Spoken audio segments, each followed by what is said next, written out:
Welcome everybody. We are at EarthX 2025. I'm excited to be here. You guys look excited to be here. I think you've got over your drowsiness. The coffee certainly helped with that.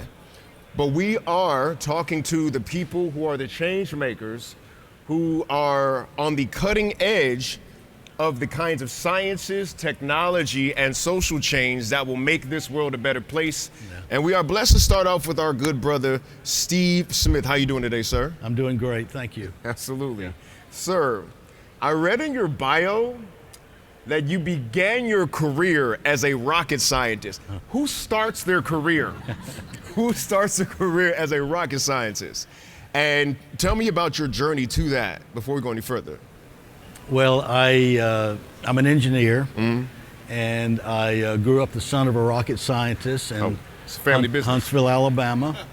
And my dad was able to get me on at NASA when we were putting Neil Armstrong on the moon. Wow. I'm that old. And in fact, I've got a certificate of merit from Dr. Werner von Braun, who headed the space program. Goodness. Thanking Steve Smith for a major contribution to the manned lunar landing program. Wow. And so what do you do after that? You come to EarthX and you talk about it. So. Yeah, give this man a round of applause. Sir, you're not old, you're seasoned, okay? Mature. That's right, just a little salt in there, that's all that is. So, had rocket science been my family business, it would have done any good, because I was pretty not good at math. And so there had to be some kind of desire to do that.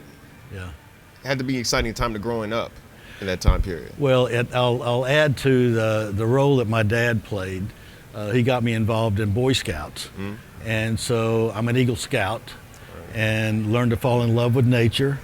Worked at a scout camp, slept in a tent 5 summers. And that connected me to nature. In fact, I have trademarked the slogan, connecting people with nature, because I think that's essentially my role in life. You know, once you put people on the moon, bring them back, what are you going to do? You know, connect people to nature. And so I've lived in the DFW area for 35 years. And during that period of time, I've learned there's an amazing amount of nature here in the Dallas-Fort Worth area that is not well packaged. And so one of the things that I have been doing and continue to do is through an organization called Trinity Coalition, we are getting people into nature and we are showing people where there is nature. And so we have created a website, visit d-fw.com, that shows all of the nature places you can go. There's over 200 of them. And so as a result of that, we're now working with the World Cup Organizing Committee. So when the World Cup comes here next year, people from the world will know that DFW is the nature place. It's not Austin, Texas, Portland, Oregon. Good grief, we got more than either one of them, maybe more than both of them put together. So that's the mission I'm on right now, and thank you for giving me the opportunity to mention that. No. Let's definitely clap that up. That's amazing. Yeah. And so specifically, you're talking about rewilding urban areas. Can you kind of put me onto the philosophy of what that's about? Well, there was a friend of mine named Kevin Sloan who came up with that term, and this was 4 years ago. And we're in Dallas, Texas, and so Dallas, Texas has an amazing rewilding opportunity in what most people call between the levees, you know, the Dallas floodway. If you Google map Dallas floodway, it's not called that. Google calls it the Trinity River Greenbelt. The Trinity River Greenbelt, which is just right here. We're a quarter mile from that in this hotel. And so Trinity Coalition is working with the World Cup Organizing Committee to see if we can make that into Dallas's Central Park. Oh, wow. When the world comes here, summer of next year. There are 3,600 acres in that park. New York Central Park has 850 acres. Our Central Park is 4 times the size of New York. What's the difference? They call it a Central Park, we call it a floodway. And so that's one of the things that we're working on, is to create a Central Park here that would, I mean, this hotel would benefit in a huge way. You stay here and you quarter-mile walk, and now you're in one of the biggest Central Parks in the world. And what's there? Well, we got a river. New York doesn't have a river. We've got a paved bike trail end to end, and we have trees, we have fields, we have wetlands, we have a rewilded area. We just Wow. need to package it, and so that's one of the things that we're working on. Well, you sold me on it. Isn't that amazing? Yeah. See, I'm not from Dallas. I'm from Denver, and we really think our nature is big stuff. We really do. But when you actually put it like that, I actually want to go there today. Well- like after we get done, I'm about to go to see this wonderful floodplain / Central Park. Well, you should. The way to enter it is a park called Trammel Crow Park. Where have I heard that name, guys? Yeah. Have you heard that name before? Trammel Crow? It named after his dad. Oh, gotcha. Yeah. Not after the real Trammel Crow. The real Trammel Crow. So go there, and what you'll see is trees. You'll see a pond. You'll see a boat ramp going down to the river that you can put your kayak or your raft in there, and you'll see a paved bike trail that goes both ways, and that paved bike trail will take you to the end. This is 8 mile long, and Nice. Trammel Crow Park is right in the middle of it. Okay. So you can go there, you can ride your bike, you can get your scooter, you can hike there, and Trammel Crow Park is the place to start. It's just right here. Goodness gracious. Yeah. So we'll be heading there after this ceremony today. But seriously though, when I hear about rewilding areas, I'll be thinking like, what kind of critters? What are we talking about here? How big do they get? What's the variety? What are the kind of animals that you see when you rewild a city? Because where I'm from, you don't want all the animals up in the mountains down in Denver. Well, I'll say that there's a city you may have heard of called Fort Worth that's just upstream here. One of them, yeah.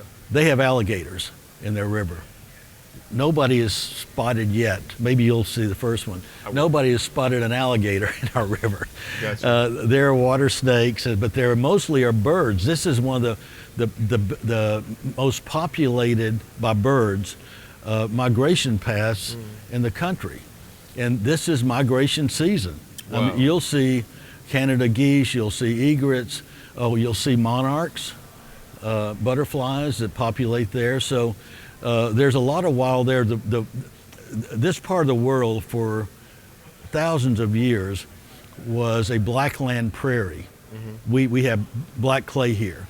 And so before the Europeans came along and did what they did, this was a blackland prairie. And we want to reestablish the blackland prairie in the Trinity River Greenbelt and only mow it once or twice a year. So Gotcha.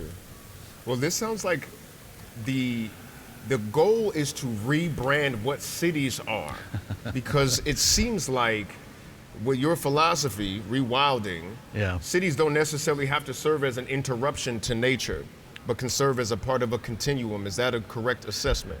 Yes, it is, and the city of Dallas is very protective of its brand, and they tell me that Dallas wants to be known for culture. All right. And what's that got to do with hiking in the woods? Right. And so there's in some ways a conflict of our brand. I'll argue you can be both. I mean, some people come here to go to plays, and some people come here to kayak the Trinity River, and it might be the same person. Right. You kayak in the daytime and you go to play at night. I mean, so we are Trinity Coalition. I'm the board president of that. Is working on establishing the Dallas brand as a nature place, because we are a nature place.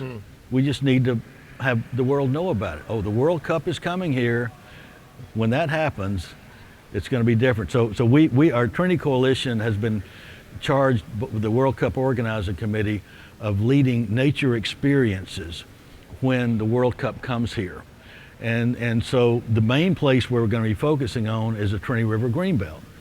There are 55 hotels, this is one of them, Okay. within half a mile of Trinity River Greenbelt. 55 hotels.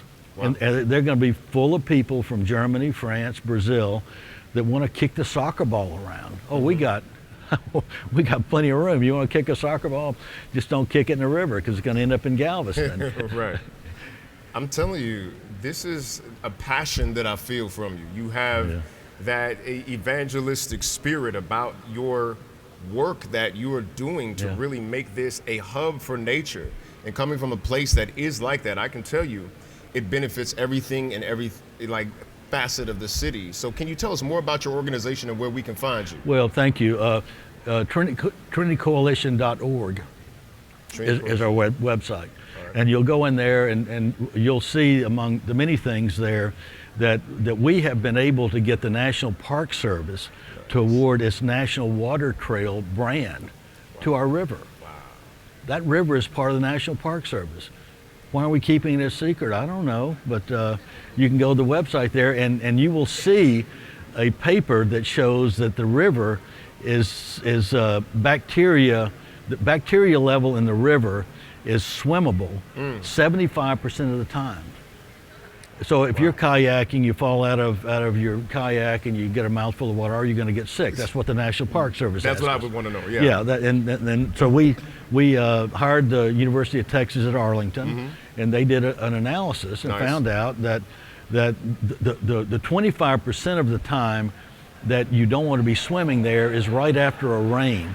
Yeah. The bacteria, E. coli, Explodes, it mostly comes from animals, dogs and cattle. You get a big rain, it washes the poop into, can I say poop on TV? I think you can, but that might be one of the last things we say today on this topic. So yeah, no, seriously, so what you're saying to me is that we've got resources, we've got the certification, and we've got a big tourist event coming up that's going to put Dallas on the map as a very nature-friendly and eco-friendly place, and it's all because of the work of this good gentleman right here. Can we give our brother Steve Smith a round of applause? Thank you. Sir, thank you for all the work that you're doing. Thank you.